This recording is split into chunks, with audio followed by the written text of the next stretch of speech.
Sudarlun, ratusan prajurit TNI, Brimob Kompi 5 Kuala dan personil kepolisian Polres Nagan Raya Kamis siang menunjukkan kekompakan mereka.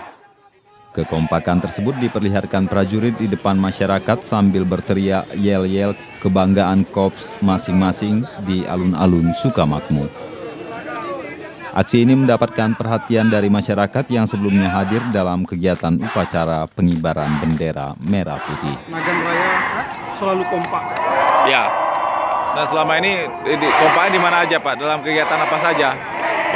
Selama ini memang belum pernah kita ciptakan, baru dalam tahap HUT NKRI ini kita ciptakan, jadi agar melihat masyarakat kita selalu kompak, selalu bersama. Ya. Apa harapan di 17 Agustus kali ini, Pak?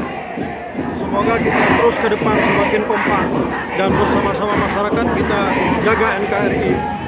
Diharapkan kekompakan antar korps ini, khususnya ketika berbaur di masyarakat, dapat dipertahankan demi menjaga keutuhan bangsa dan negara kesatuan Republik Indonesia.